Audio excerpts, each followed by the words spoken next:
The reason we are teaching these principles is because we know that if you know them, you will definitely prosper financially, because they are principles of the kingdom. They are keys. We read at the beginning that Jesus said to Peter, I will give you keys of the kingdom. So God's kingdom is a treasure chest. I don't know if you have ever seen a treasure chest without a key. Have you ever seen such a thing? Where people keep their treasure and there's no key to it. It's open.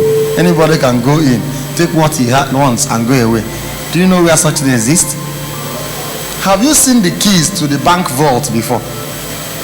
Has anybody here seen the keys to the bank vault? That is where the banks keep their money.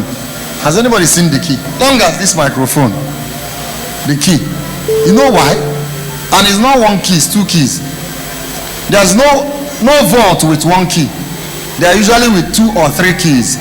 And no one person can hold the two keys at the same time. You know the reason? Before two or three people can come together because three of you must be available for the vault to open. And many times they live in many separate places. What are they doing all these things for? So that it's not just easy to enter that place. And do you know why that key is long? Where the real key is very deep inside the door. So it's not something you can just make any key and come and try. No. The real place where the key is deep inside the door. So you need a very long key that will get into where the real lock is to be able to unlock it. These are things that humans do that will teach us about God. It is not possible for God to keep the keys of the kingdom on the road so that anybody that is passing can pick it, open and enter. The keys are kept in the secret places. They are kept for those who will seek. And not just those that will seek, but those that will diligently seek. No wonder many people are not making money. Now I'm getting something. Now, if you want to, there is so much money in the vault of a bank. Dollars, pounds, naira, all kinds of money. Especially when you go to CBN. You know, that's where they print money. I mean, that's where they keep printed money. The minting company prints it and sends it to CBN, right? And you know it's mint, so plenty can be packed in one place. Now, to go to that place is a tough job. To enter that place where the money is. You see how I asked all of us now. Nobody here has even seen the key. In fact, have you entered a bank vault before? If you didn't see the key, how would you have entered? So you can see it is for the selected few that can enter there. Beloved brethren, these things I'm telling you, they are revelations. And you need to understand it. If you are going to achieve anything, you need to understand that if you don't know where a thing is, you will waste a lot of time looking for it. But if you know where it is, all you need to do is, all your effort will be to go where it is and take it. Now, somebody who doesn't know where it is can spend the whole day looking for it and come out to say that this thing is not even there. Did you get what I said now? The person will come out and say that the thing is not, because he doesn't know where it is. But you know, when you come, you walk to where it is easily and bring it out. Well, I will tell you one of the things I want us to solve today, one of the problems I want us to solve today. When you see this, my brother, play the keyboard, assuming you didn't know that you can learn how to play this keyboard. After he finished playing and they ask you to go and do it, you sit there and start making discordant noise. You will start making noise. Remember when he was sitting here, he was making music. But because you don't know how to play, when you sit here, you'll be making what? And when someone confronts you and say, okay, what you are doing is not making sense. You are disturbing us here. You have three options. One, is to get angry at the man and tell him that it is not, the problem is not with you but with that it is the keyboard that is producing the sound. It should have known what you wanted it to do. It's not that this keyboard is not listening. You are telling it what you want it to do and it's doing another thing. Is an excuse, Abby. The second is to say that the reason I'm not playing well is that I do not have the same natural talent and skill as him. That's why I'm not playing well. The third reason is I have not learned how to play. That is why I am not playing well. Who is on the right path among the three? He said three. So the third person, right? Good. You are very correct. Sir, do you have anything to say? The third person. Because he recognized that to be able to play this well, you need to learn how to do it. And for me, I have not learned. He has learned. Were you born with the capacity to play keyboard? Did you learn it? Beloved, to be able to do anything in this life, you learn it. It could be learned instinctively, it could be learned naturally, it could be learned carefully, deliberately. I want to learn how to do this, and then you'll be taught. Has anyone here ever imagined that you can be taught how to make money? Have you thought about it before? That you can be taught how to make money. I asked them,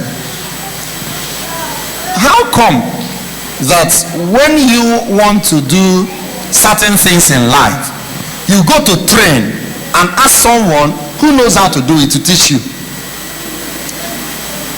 For instance, someone wants to be a medical doctor. He does not come to Pastor Nonso and say, please pray for me. I am determined to be a medical doctor, and I want you to pray for me so that the knowledge of how to give medicine and give injection will enter me, so that I will start doing it, because that's my passion in life. As you see me, I'm about entering into a medicine shop. I want you to pray for me so that I'll be able to know the particular medicine that will cure hepatitis B. Please, Pastor, pray for me. Why don't you do that? Pastor, do they come to you for that? Now, you get a car and you hire the driver. He says, sir, the truth is that I don't know how to drive, but I want you to pray for me. If you pray for me now, I'm going to drive this car and we're heading to Onitsha. And you pray for him and he enters the steering. Will you enter the car? So you don't normally use prayer to achieve those knowledge. How come when somebody wants to start a business, he will go to a pastor to pray for him? Why? Or you will go into praying and fasting, believing that after this prayer and after this fasting, this business will work, without going to put the time to acquire the necessary relevant knowledge for that business. There is no amount of praying and fasting that will make it work, because you cannot use the key meant for this door to open this door. That is why Jesus said, I will give you keys. I will give you what? Keys. There is key for every door. Understand it in life and you will be a happier person at the later end of your life. I understood that for everything in life there is a key. I understood it. And that is why I beg everyone, please place these things the way they should be, so that you will not get into trouble, first with yourself and then with God. If you want to have a sound spiritual life, a life that can enter the gate of heaven at the end of this world, are you listening to me? If you want to enter heaven at last, there is how to live to enter there. there is a principle that guides eternal life. If you want to live on this earth and live a healthy life, so you are not sickly, so you don't struggle with diseases and health challenges, there is a principle to it. So there is a principle that guides spiritual life, there is a principle that guides physical life. Two of them do not intermingle. They don't intermingle. There is a path for everyone. You can be very spiritual and very sick at the same time. There is also a principle that guides financial prosperity, money, wealth, resources. There is a principle that guides it. That you are very holy and very healthy does not guarantee you will be very wealthy. That you are very wealthy does not mean you will be healthy. Neither will you be holy. Each has a principle that guides it. Marriage. If you want to have a happy marriage and you are a young person, you are not yet married, because of course it is better to start early in everything in life. Am I right? If you are not yet married and you have made up your mind that even if I didn't get anything right in this life, I want to have a happy marriage, I'm sure you know that money does not guarantee happiness in marriage. Do you know it? Some people don't know yet, but please, even if you don't want to believe it now, because I won't have time to explain. I go explain tire. It is long, but I will give you a few examples that will help you know that happiness, money does not bring happiness in marriage. Do you know the man that is called Jeff Bezos? You know the man that is called Bill Gates? If you don't know Jeff Bezos, you will know Bill Gates, who remained the richest man in the world for many years. He has divorced his wife, and what the wife got is in billions of dollars for them to separate. Why? She's no longer happy with Bill. She's not happy. There is too much money, but she's not happy, and they separated. To him, to collect the money and go her way is better than living with him.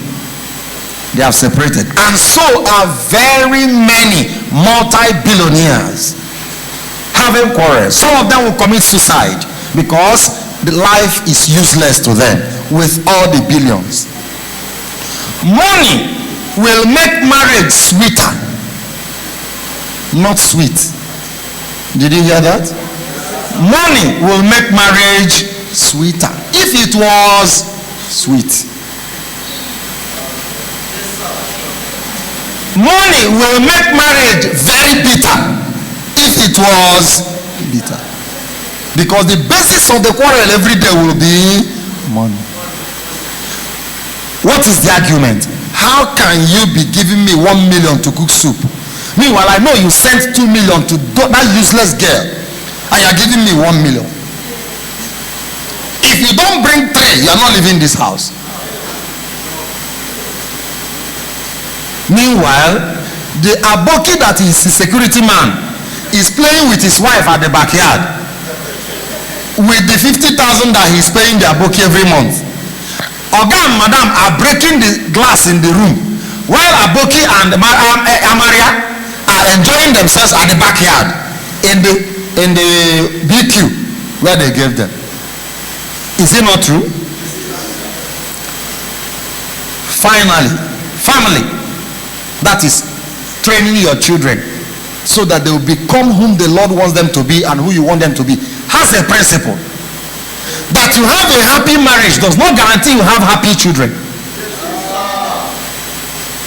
You can be enjoying yourself with your wife, but your children will become a thorn in your flesh unless you learn the principles of parenting, especially Christian parenting. How many things have I called now? Can you count them? Let's start. Number 1, number 2, number 3, number 4, number 5. Parenting. All these have their different principles. They don't mix. One can help the other if you deploy it rightly. but that it is existing on its own will not make the other to happen. So please, I beg you here, whichever one you want to get right, make a deliberate and intentional effort to learn the principles that guide it.